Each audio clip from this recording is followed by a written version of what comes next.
নমস্কার বন্ধুরা। আচ্ছা, আপনারা কি আপনাদের ইউপিআই পিনটাই ভুলে গেছেন, নতুন ইউপিআই পিন সেট করতে চান? কোনো ব্যাপার নেই, আজকের এই ভিডিওতে আমি আপনাদের বলবো কীভাবে নতুন ইউপিআই পিন সেট করবেন। ঠিক আছে? তো প্রথমে আপনারা কি করবেন, প্রথমে আপনারা গুগল পে অপশানে চলে আসবেন। যদি আপনাদের গুগল পে থাকে তো ভালো। তো গুগল পে অপশানে চলে আসবার পর এখান থেকে আমি দেখাচ্ছি কীভাবে নতুন ইউপিআই পিন সেট করবেন। উপরে অপশানটি একটি প্রোফাইলের অপশান দেখতে পাচ্ছেন, এখানে ক্লিক করবেন।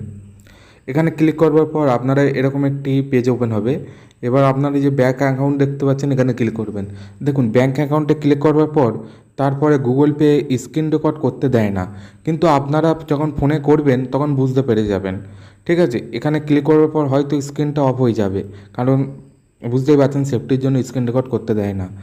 তো আপনারা কী করবেন, ব্যাঙ্ক অ্যাকাউন্টে যে অপশানটি এখানে ক্লিক করবেন। করবার পর এখানে দেখতে পাচ্ছেন ব্ল্যাক আউট হয়ে গেছে, কারণ দেখাচ্ছে না, স্ক্রিন রেকর্ডটা ঠিক দেখাচ্ছে না, এই জায়গাগুলো দেখায় না। তো এখানে পেমেন্ট মেথডস বলে একটু অপশান খুলবে। এখানে আপনারা যে ব্যাংকের অ্যাকাউন্টের ইউপিআই পিন নতুন সেট করতে চান, যেটি ভুলে গেছেন, সেই ব্যাঙ্ক অ্যাকাউন্টের এখানে নামগুলো উঠবে, আর পাশে অ্যাকাউন্ট নম্বরটাও লেখা থাকবে, লাস্টে 4টি। তো আপনারা কী করবেন, আপনারা যে ব্যাংকের ইউপিআই পিনটি নতুন সেট করতে চান সেই ব্যাংকটি সিলেক্ট করে নেবেন। নেওয়ার পর পেমেন্ট মেথডসটা সিলেক্ট করবার পর তারপর আপনাদের সামনে আরেকটা পেজ ওপেন হবে, দেখবেন পেমেন্ট মেথড ডিটেলস। তারপর এখানে আপনাদের নাম, মোবাইল নম্বর এসব অপশান দেখাবে। আর নিচের দিকে চেক ব্যালেন্সের ঠিক ওপরে আপনারা অপশানটা দেখতে পাবেন ফরগেট ইউপিআই পিন। এটি ব্ল্যাক আউট হয়ে গেছে বলে আপনারা এখন দেখতে পাচ্ছেন না, কিন্তু আপনারা আপনাদের ফোনে করলে দেখতে পেয়ে যাবেন। ঠিক আছে? তা ফরগেট ইউপিআই বলে একটা অপশান দেখতে পাবেন, ফরগেট ইউপিআই পিন, ওখানে ক্লিক করে দেবেন। দেখতে পাচ্ছেন, করে দেওয়ার পর এরকম একটি পেজ ওপেন হবে, এটি দেখাচ্ছে। ঠিক আছে? এরকম একটি পেজ ওপেন হলে আপনারা কীভাবে নতুন ইউপিআই পিন সেট করবেন। দেখুন, আমি যখন গুগল পে খুলি বা ইউপিআই খুলি, আমি আধার কার্ডের মাধ্যমে খুলেছিলাম, এবং অনেকে এটিএম কার্ডের মাধ্যমে খুলে থাকে।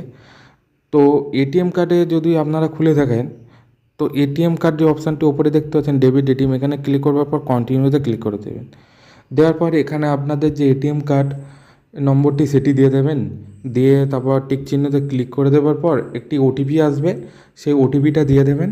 তারপর নতুন ইউপিআই পিন সেট করে নেবেন, নিয়ে আপনাদের কোনো অসুবিধা নেই, নতুন ইউপিআই পিন সেট হয়ে যাবে।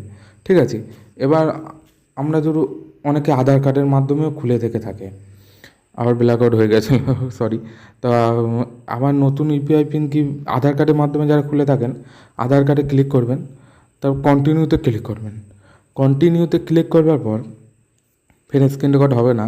তো কন্টিনিউতে ক্লিক করার পর আধার নম্বর দেখাবে। আপনারা আপনাদের আধার কার্ডের ফার্স্ট যে 6টি নাম্বার সেটি দিয়ে দেবেন। দিয়ে তারপর কন্টিনিউতে ক্লিক করবেন। দিলে প্রথমে আপনাদের আধার কার্ড দিয়ে একটা ওটিপি আসবে। ঠিক আছে? সেই ওটিপিটা দেবেন। তারপর ব্যাঙ্ক অ্যাকাউন্ট থেকে একটা ওটিপি আসবে, ব্যাঙ্ক থেকে, সেই ওটিপিটা দেবেন। তারপর আপনাদের নতুন ইউপিআই পিনটা সেট করে নেবেন। নিলে আপনাদের খুব সহজেই নতুন ইউপিআই পিন সেট হয়ে যাবে। ঠিক আছে? তো ভিডিওটি ভালো লাগলে অবশ্যই চ্যানেলটিকে সাবস্ক্রাইব এবং ভিডিওটি একটি লাইক করে দেবেন। ধন্যবাদ।